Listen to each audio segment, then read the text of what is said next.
Hello everyone, welcome to our channel. आज हमारे markets कुछ हद तक अगर देखा जाए तो ग्रीन में क्लोज हुए। कल भी कुछ हद तक ग्रीन में दिखाई दिए थे और उसके पहले अगर देखा जाए तो कंसिस्टेंटली काफ़ी बड़े बड़े फॉल्स मार्केट में दिखाई दे रहे थे। और ये बड़े बड़े फॉल्स की वजह से काफ़ी कंफ्यूजन मार्केट में क्रिएट हो जाता है कि किस तरीके से मार्केट रह सकता है, या फिर कौन से चीज़ें जिसका फैक्टर इन चल रहा है, या फिर जिसका इम्पैक्ट मार्केट पर हो रहा है जो ट्रेडर्स को समझ में नहीं आ रहा है। अभी अगर देखा जाए तो जो की फैक्टर्स है जिसका मार्केट पर बहुत ज़्यादा जो इम्पैक्ट हो रहा है वो काफ़ी, अगर देखा जाए तो ग्लोबली है।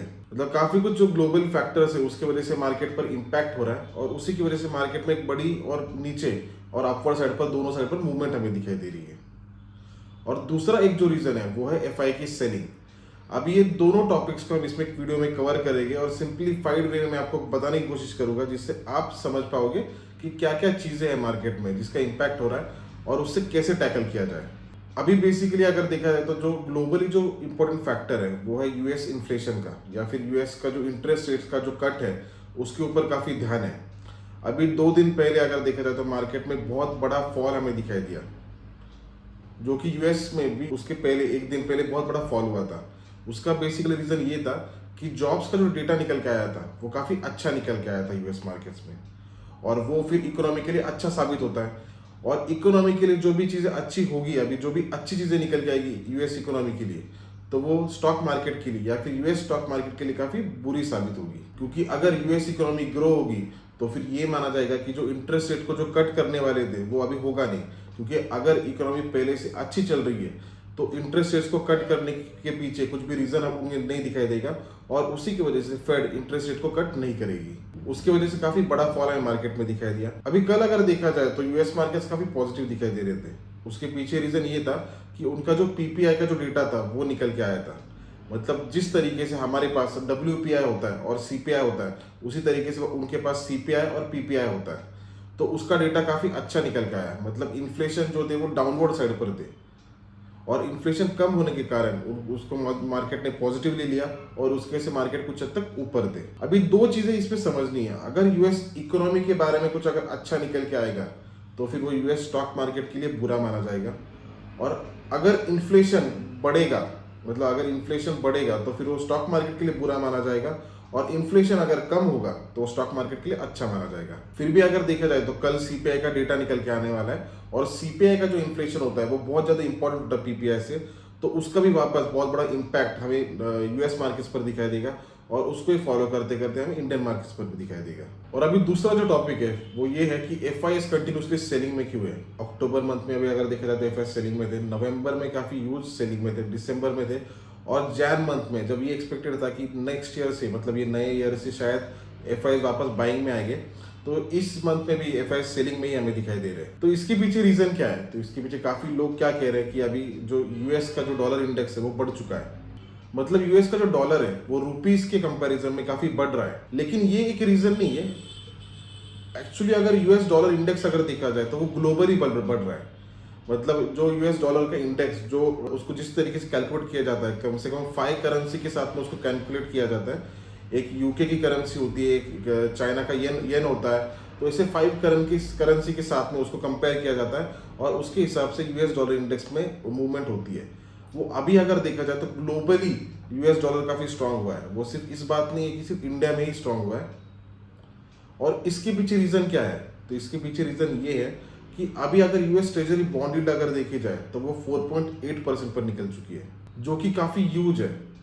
अभी जो भी कोई फाइनेंशियल इंस्टीट्यूशंस है या फिर जो भी फॉरेन इंस्टीट्यूशंस हैं, तो वो क्या सोचेंगे? वो यही सोचेंगे कि हमें अगर ट्रेजरी बॉन्ड यील्ड में अगर फिक्स 4.8% मिल रहे हैं, वो भी डॉलर में, तो हम कहीं और पे क्यों इन्वेस्ट करेंगे? और ऐसे सिमिलरली 2022 में भी हुआ था। 2022 में 5% के ऊपर यूएस ट्रेजरी बॉन्ड यील्ड निकल गया था, और सिमिलर सिचुएशन में काफ़ी एफआईज ने सेलिंग की थी, क्योंकि उनके लिए एक बेटर ऑप्शन वही था कि ट्रेजरी बॉन्ड में पैसा डालेंगे, वहाँ पे काफ़ी अच्छे रिटर्न्स मिल रहे हैं, और वो भी डॉलर में। और अभी अगर देखा जाए तो जो दूसरा जो क्वेश्चन था ये था कि वो डॉलर इंडेक्स बढ़ रहा है, मतलब डॉलर रुपीस के कंपैरिजन में बढ़ रहा है, तो वो ग्लोबली क्यों बढ़ रहा है? बेसिकली उसका रीज़न ये है कि यहाँ से अगर आप पैसे निकालोगे तो फिर आप वहाँ पे इन्वेस्ट करोगे, उनको क्या कहने वाले हो कि हमें डॉलर दो। तो ग्लोबली अगर देखा जाए तो ग्लोबली फाइनेंशियल इंस्टीट्यूशंस या फिर फाइनेंशियल जो इन्वेस्टर्स होंगे वो पैसा निकालेंगे और डॉलर में इन्वेस्ट करेंगे, डॉलर को मांगेंगे, और उसकी वजह से डिमांड डॉलर की ज़्यादा हो जाएगी और उसी की वजह से डॉलर अभी बढ़ रहा है। तो ये रीज़न है कि एफआईज जो है वो एफआईज इंडिया से या फिर ग्लोबली पैसा बाहर क्यों निकाल रहे हैं। तो ये सारे ग्लोबल पैरामीटर्स है जो मार्केट को इन्फ्लुएंस कर रहे हैं। और अभी उसके साथ ये डिस्कस करेंगे हम कि निफ्टी की कल एक्सपायरी होने वाली है, तो उसके किस तरीके से निफ्टी की एक्सपायरी क्लोज हो सकती है उस पर अभी हम डिस्कस करेंगे। अभी बेसिकली अगर देखा जाए तो 23,050 से कुछ हद तक बाउंस बैक हमें निफ्टी में दिखाई दिया है। और यूजुअली अगर देखा जाए तो निफ्टी पे अभी जिस तरीके का माहौल चल रहा है तो निफ्टी में कुछ हद तक प्रेशर हमें दिखाई दे सकता है एक्सपायरी के दिन। हाँ, लेकिन क्या वन साइड डाउनवर्ड साइड पर रहेगी तो वो उसकी पॉसिबिलिटी कम लग रही है। वो अपवर्ड वोलेटिलिटी हमें दिखाई दे सकती है या फिर डाउनवर्ड साइड पर ओपन होने के बाद वहां से रिकवरी भी आ सकती है। तो इन दोनों या तीनों सिचुएशन में किस तरीके की मूव हमारी रहनी चाहिए और किस तरीके से हम मूव रह सकते हैं जिसमें हम ट्रैप ना हो, तो उसमें इंपॉर्टेंट लेवल कौन से तो एक 23,250 ये एक इंपॉर्टेंट लेवल है और डाउनवर्ड साइड पर 23,150 ये एक इंपॉर्टेंट लेवल है। और मुझे ऐसा लगता है कि दोनों सिचुएशन में 100 पॉइंट्स की मूवमेंट आ सकती है। अगर 23,250 अगर ब्रेक होती है तो फिर 23,350 तक मुझे ऐसा लगता है कि निफ्टी जा सकती है। और डाउनवर्ड साइड पर अगर 23,150 अगर ब्रेक होती है तो मुझे लगता है कि 23,050 तक निफ्टी जा सकती है, क्योंकि ये दोनों रेंज में काफी उनके प्रेशर चल रहे हैं, मतलब बायर्स का और सेलर का काफी टफ कंपटीशन चल रहा है। और वो अगर ब्रेक होते हैं तो मुझे लगता है कि एक्स्ट्रा एक 100 पॉइंट्स की मूव यहाँ पे दिख सकती है। हाँ, लेकिन अगर 23,050 पर अगर निफ्टी मुझे मिलती है या अगर इतना ड्रॉडाउन अगर होता है तो मैं उसमें बाय ट्रेड लूंगा और उसके बाद मेरा जो स्टॉप लॉस रहेगा वो 23,050 ही रहेगा और जो मेरा टारगेट बन जाएगा वो 23,150 बन जाएगा।